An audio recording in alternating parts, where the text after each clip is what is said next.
The Serpent's Scale. Evelyn Hargrove was a widow, her days spent in quiet solitude in the crumbling family manor that overlooked the marshes. Her only companion was her son, Thomas, a restless 20-year-old with dreams too large for their modest means. The Hargroves had once been prosperous, but years of bad luck had chipped away at their fortune until they were left with nothing but the house and the memories that haunted it. One stormy evening, as the winds howled and rain lashed against the windows, a knock echoed through the silence. Evelyn opened the door to find a man drenched in rain, his face obscured by a hood.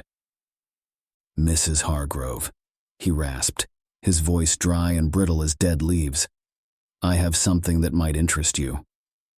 Before she could protest, the man stepped inside and pulled a small object from his pocket. It was a single, shimmering scale, iridescent in the dim light of the lantern. "This," he said, holding it delicately, "is the scale of a serpent said to have been born in the fires of the underworld.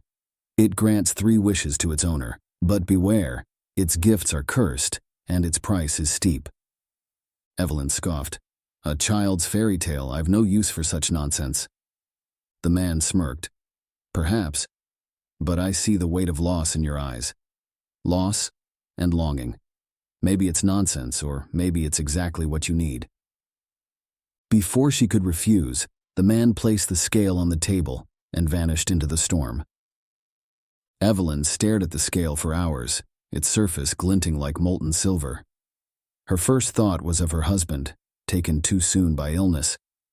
But then she looked at Thomas, asleep on the settee, and thought of his dreams of travel and adventure.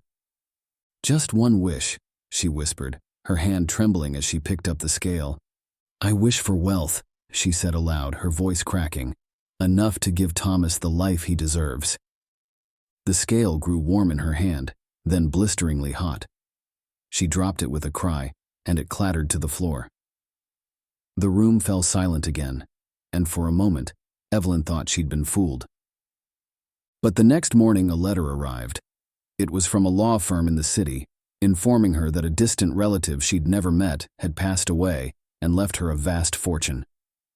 Thomas was ecstatic, and Evelyn allowed herself a moment of hope.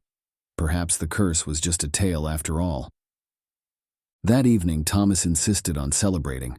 He took the old family carriage into town, promising to return by nightfall.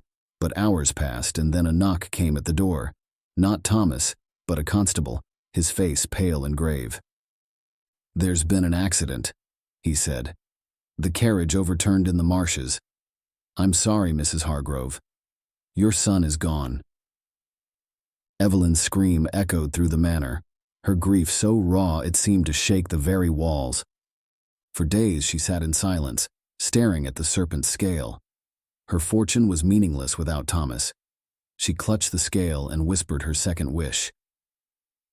"I wish for my son to come back to me." The scale burned her hand again, but she didn't let go.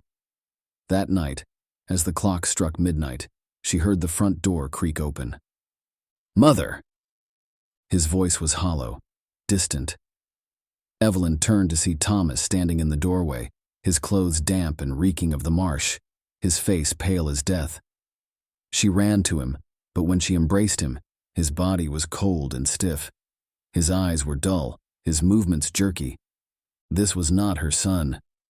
Days turned to weeks, and Evelyn's horror grew. Thomas moved through the manor like a shadow, silent and unnatural. He ate nothing, slept nowhere, and stared at her with empty eyes that made her feel as though she were staring into the abyss. She couldn't bear it any longer. Clutching the scale one final time, she made her third wish. "I wish for my son to rest in peace." The scale grew so hot it turned to ash in her hand. Evelyn wept as the wind carried the ashes away, and when she turned, Thomas was gone. The house fell silent once more, the kind of silence that buries itself in the heart and refuses to leave. Evelyn was alone again, but this time she knew she deserved it. Outside, the storm had passed and the marshes were still.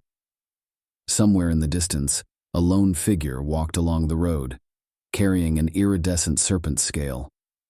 The curse was always looking for a new home.